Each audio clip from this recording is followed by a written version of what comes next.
Welcome back students. हम पढ़ेंगे BSc first, BSc BA में फर्स्ट और बीएससी फर्स्ट। वो इसका आपकी बुक है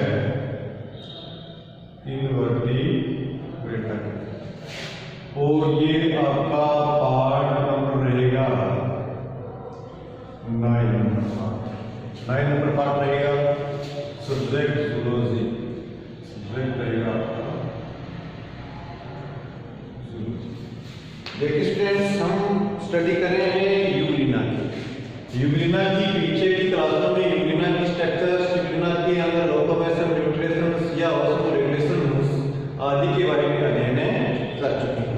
आज की क्लास में हम यूग्लिना के जीवन में थोड़ा आगे बढ़ते हैं और यूग्लिना के जीवन में आगे बढ़ते हुए इसके जीवन चक्र यानी लाइफ साइकिल के बारे में जानते हैं।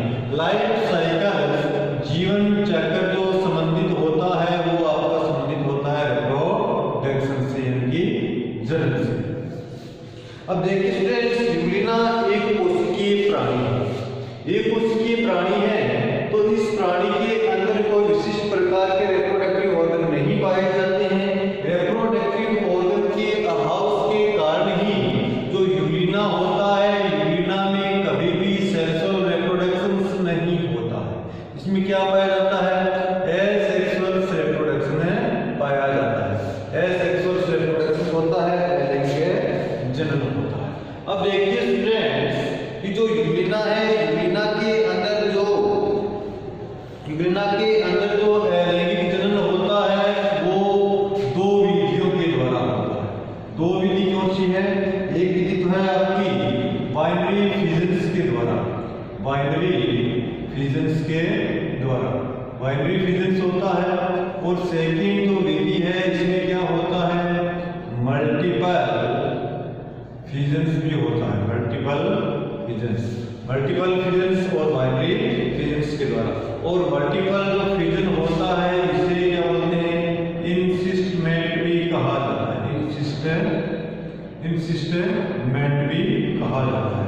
यानी कि इसमें क्या बनती है? एक विशिष्ट प्रकार का कोट बनता है। क्या बनता है? विशिष्ट प्रकार का कोट बनता है, जिसे क्या बोलते हैं? सिस्ट कहा जाता है। तो इसमें जो जनन की दो प्रकार की विधि है, बाइनरी फिजन है, मल्टीपल है फिजन्स के द्वारा जनन होता है। तो सबसे पहले रिप्रोडक्शन की हम मेथड पढ़ते हैं। इसमें बाइनरी फिजन, बाइनरी फिजन्स का होता है इसमें द्विखंडन या द्विखंडन, यानी कि इसकी जो बॉडी है वो समान रूप से दो भागों में बट जाती है। जिसे हम क्या बोलते हैं? द्विखंडन के नाम से जाना जाता है।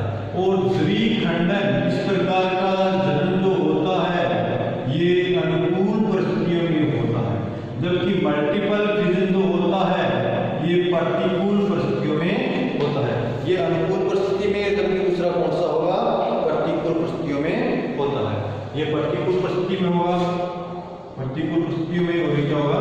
अनुकूल परिस्थितियों में। तो सबसे पहले हम बात कर लेते हैं बाइनरी फिजन्स की बातें कर लेते हैं कि बाइनरी फिजन्स के द्वारा जनन कैसे होता है। तो रिप्रोडक्शन का सबसे पहला मेथड है binary fission. Binary fission, binary fission यानी किसी क्या बोलते हैं? द्विखंडन। या द्विखंडन जो होगा वो कौन से होगा? अनुकूल परिस्थितियों में होगा। कौन सी परिस्थितियों में होगा? अनुकूल परिस्थितियों। देखिए स्टूडेंट्स, यूग्लिना के अंदर इस प्रकार से ये इसका रिजर्वोयर होगा, ठीक है। और फिर इसके बाद इसकी बॉडी,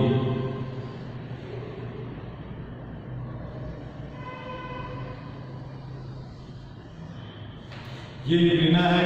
यूग्लिना में यहाँ पर क्या होगा? ये स्टिग्मा होगा इसका, स्टिग्मा। और यहाँ पर क्या होगा इसका? ये कॉन्ट्रैक्टाइल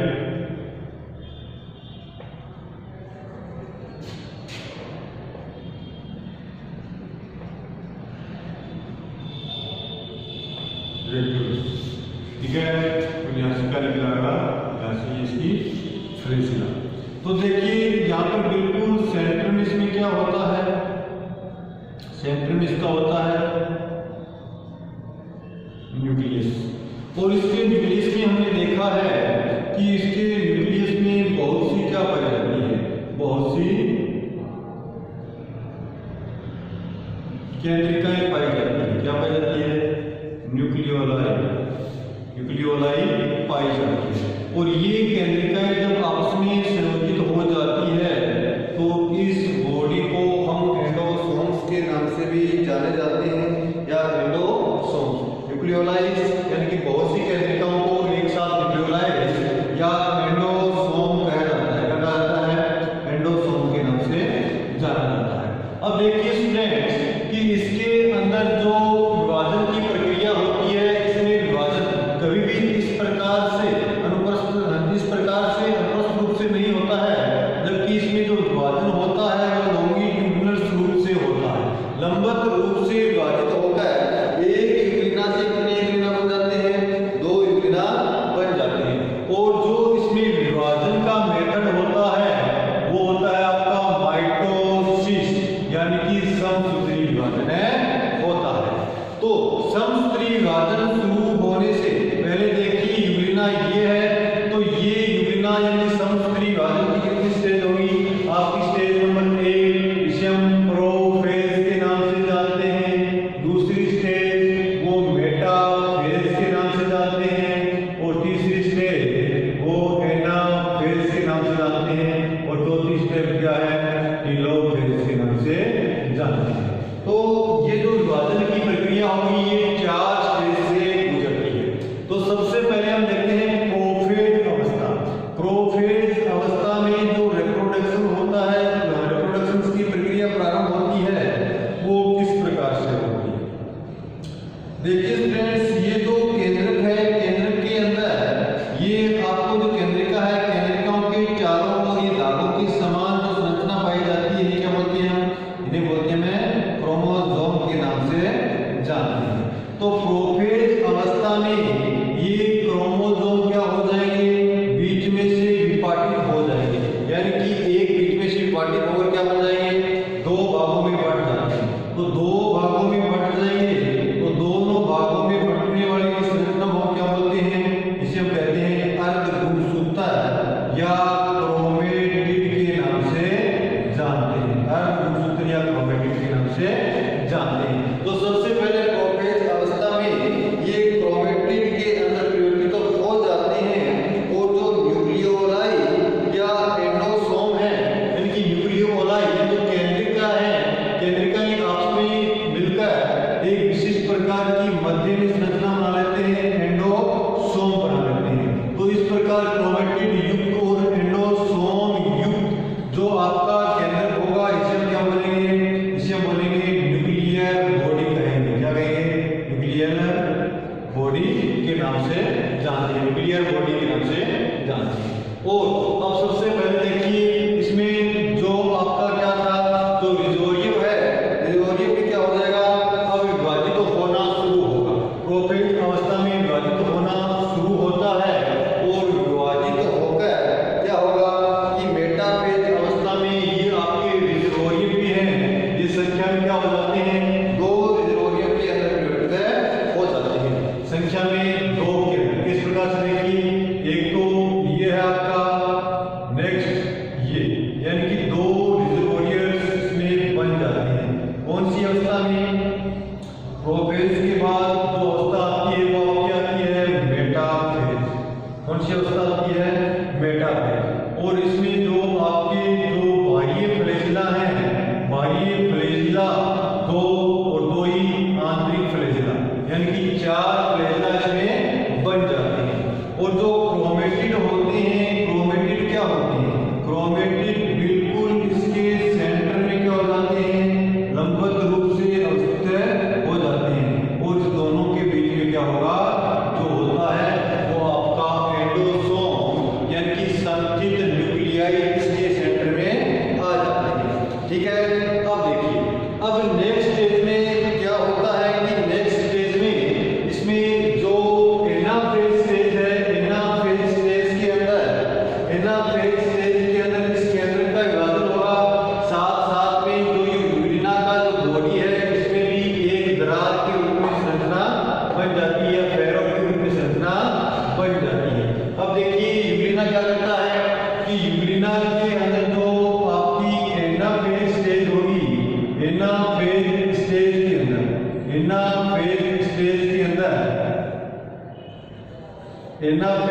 स्टेज के अंदर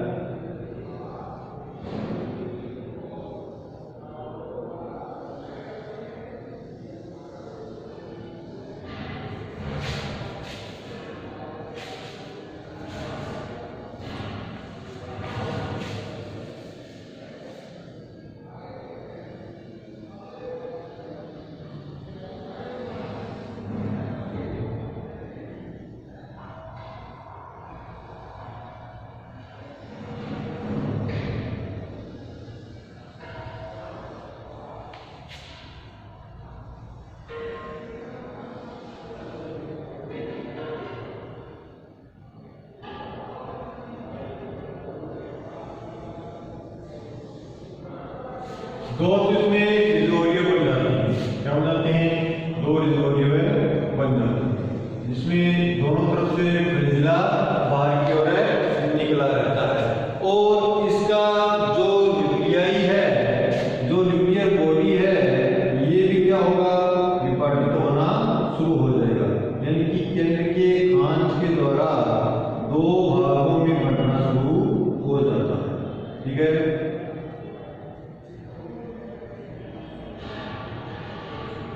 इस प्रकार के क्षेत्र में बन जाता है, यानी कि दो भागों में विभाजित हो जाएगा, यानी कि न्यूक्लियर कंस्ट्रक्शंस भी इसमें बन जाती है। अब धीरे धीरे ये जो फेरो है, ये जो खांच है, ये खांच नीचे की ओर वृद्धि करती है। ये खांच जब नीचे की ओर वृद्धि करेगी तो ये भाग इधर हो जाएगा, यानी कि एक भाग तो इस प्रकार से एक तरफ हो जाएगा। ये लो, जबकि एक भाग इधर, एक भाग क्या हो जाएगा? एक तरफ, और एक भाग है इधर हो जाएगा।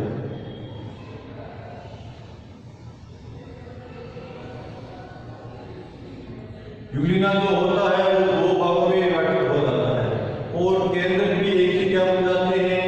दो न्यूक्लियस में बन जाते हैं। एक न्यूक्लियस कितने न्यूक्लियस बन जाते हैं?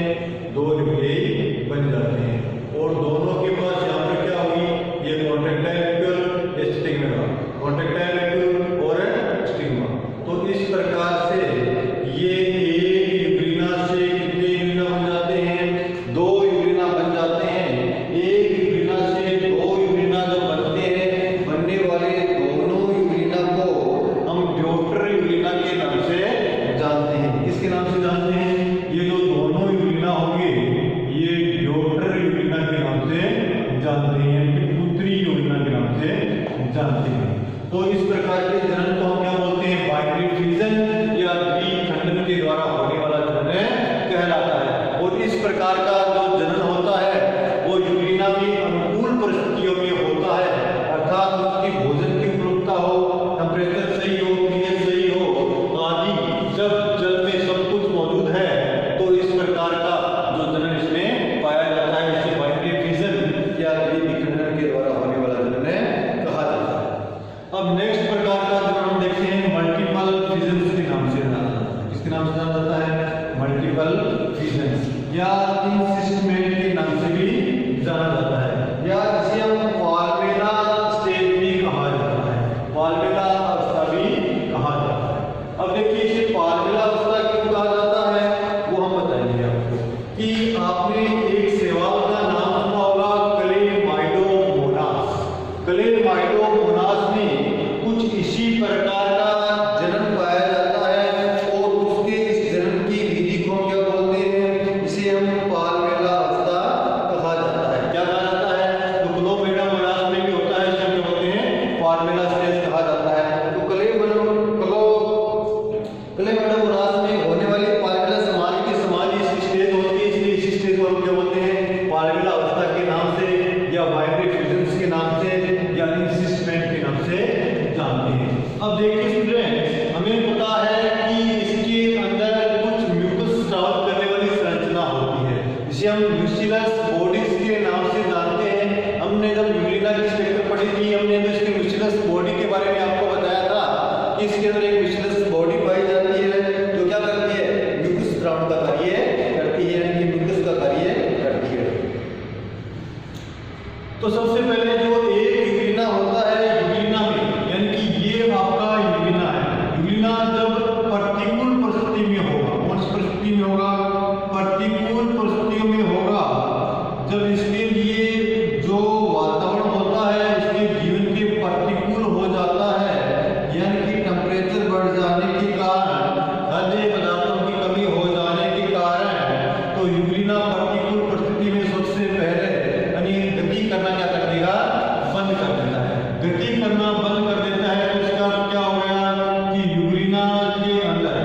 ये फ्लैजिला होती है, फ्लैजिला को क्या करता है, त्याग देता है। सबसे पहले क्या करेगा, इस फ्लैजिला को त्याग देता है।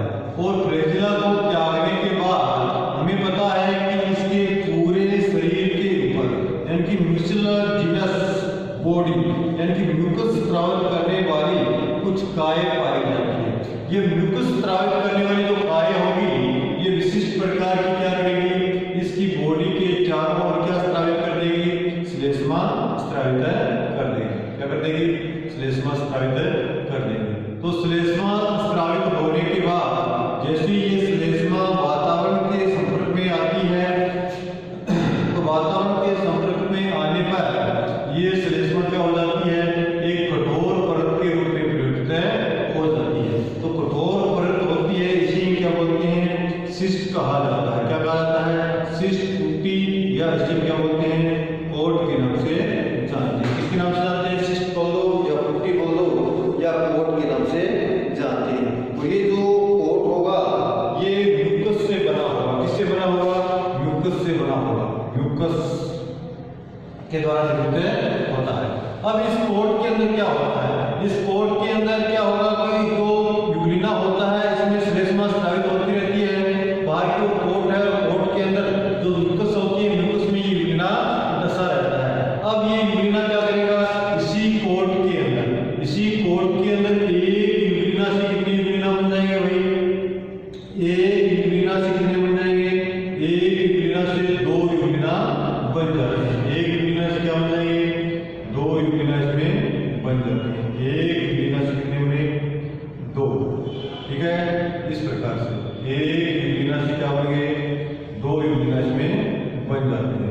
एक यूरिना से दो यूरिना बन जाते हैं और इसमें दसे रहते हैं। ये जो श्लेष्मा होती है, श्लेष्मा का जो आवरण होता है, श्लेष्मा के द्वारा क्या रहते हैं, श्लेष्मा के अंदर दसे रहते हैं, म्यूकस के अंदर दसे रहते हैं। तो अब ये जो दो यूरिना है, दो से क्या बन जाएंगे, 4, 4 से 8, यानी कि इस प्रकार से 16 से 32 की संख्या में एक ही कोट के अंदर अनेक यूरिना बन जाती है। और यानी 16 से 32 तक ये यूरिना इस कोट के द्वारा क्या रहेंगे, आवृत रहेंगे। इस कोट के अंदर क्या रहेंगे, आवृत रहेंगे। यानी कि एक के द्वारा, एक से क्या हो जाएंगे, 1 से 2, 2 से 4, 4 से 8, 8 से 16, यानी कि ये दो यूरिना यहाँ इस प्रकार से और इन यूरिना की चारों ओर क्या बन जाएगा, एक विशिष्ट प्रकार का कोट बन जाता है। यूरिना की चारों ओर क्या बन जाएगा, एक विशिष्ट प्रकार का कोट बन जाता है। तो देखो ये इस प्रकार से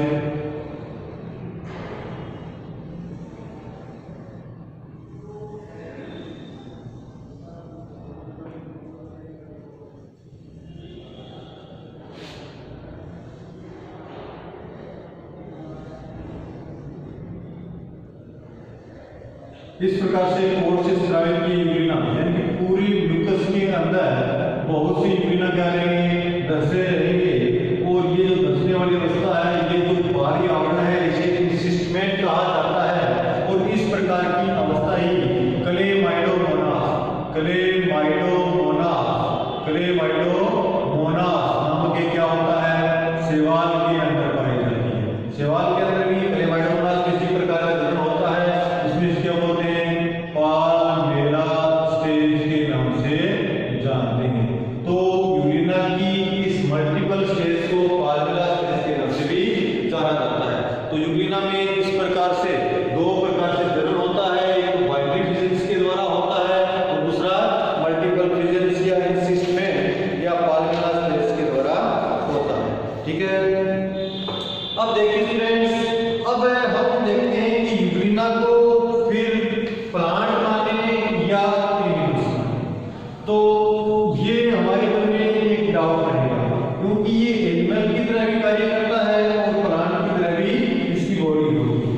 यानी कि इसमें एंजाइम वगैरह या मूवमेंट वगैरह एनिमल्स के समान भी होता है। और क्लोरोफिल के द्वारा ये पोषण करता है जो प्लांट के समान है। तो इसे हम एनिमल्स माने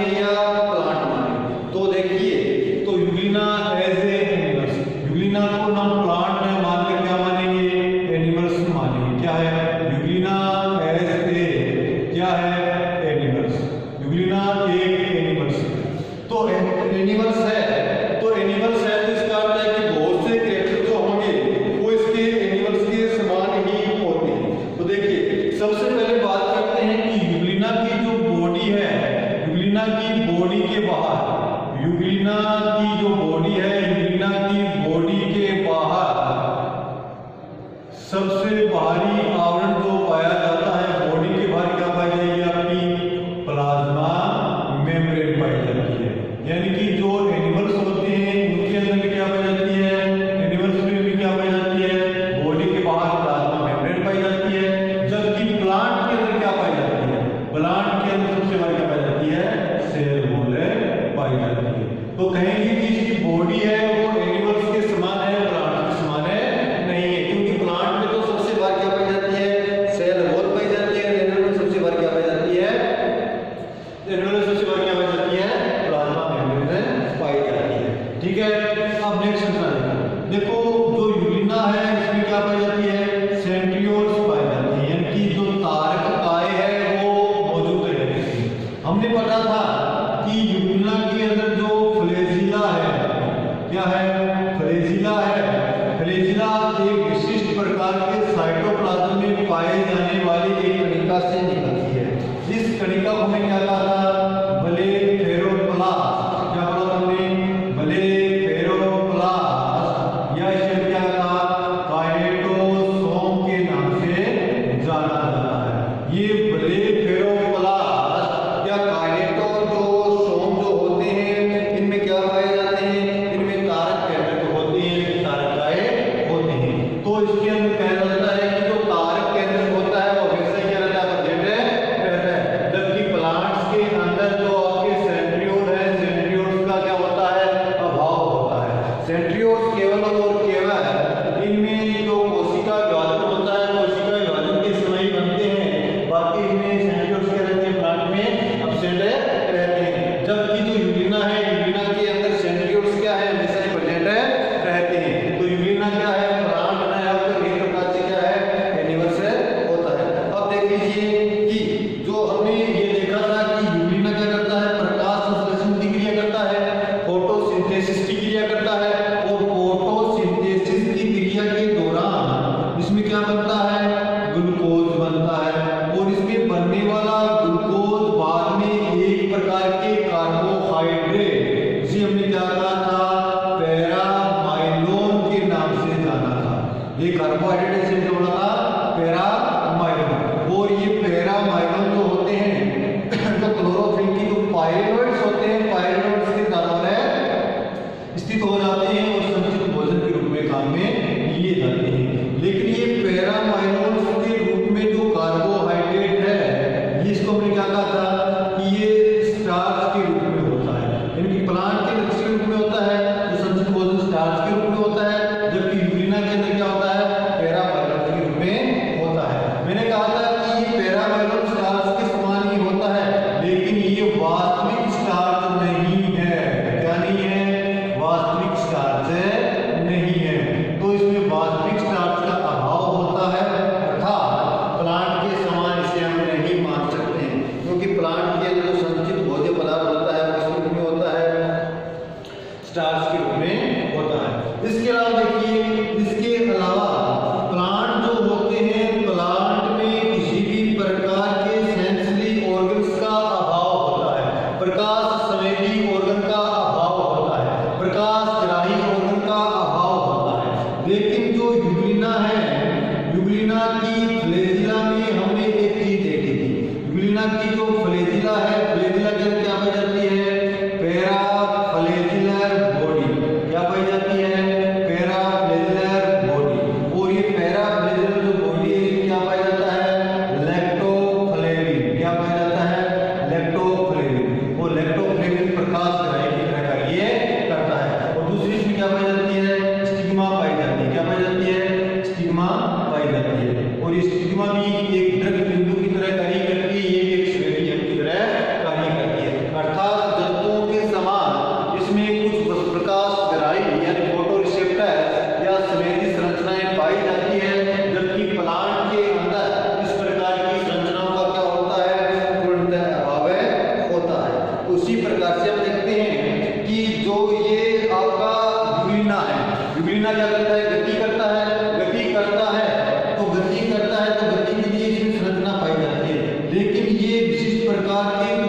के प्रति भी क्या करता है, प्रतिक्रिया करता है। यानी कि यदि यूग्लिना को तेज प्रकाश के अंदर रखा जाए तो यूग्लिना क्या करेगा, मंद प्रकाश की ओर गमन करेगा। इसी प्रकार से यूग्लिना को यदि अंधेरे में रखा जाए तो ये भी मंद प्रकाश की ओर गति करेगा। तो इस प्रकार की अनुक्रिया यूग्लिना के अंदर पाई जाती है और इस प्रकार की जो अनुक्रिया यूग्लिना के अंदर होती है ये प्रतिक्रियाएं सभी आपकी किसके समान होती है, एनिमल्स के समान होती है और प्लांट में इस प्रकार की मूवमेंट नहीं पाई जाती है। इस प्रकार से हम नेक्स्ट देखते हैं कि जब हमने बात की थी न्यूट्रिशंस की बात की थी कि न्यूट्रिशंस यूग्लिना में क्या होता है, प्लांट के समान होता है और जो मर्तोपजीवी पोषण होता है। मर्तोपजीवी पोषण में हमने देखा था कि इसके अंदर क्या होते हैं, बहुत से डाइजेस्टिव एंजाइम पाए जाते हैं। यानी कि बहुत से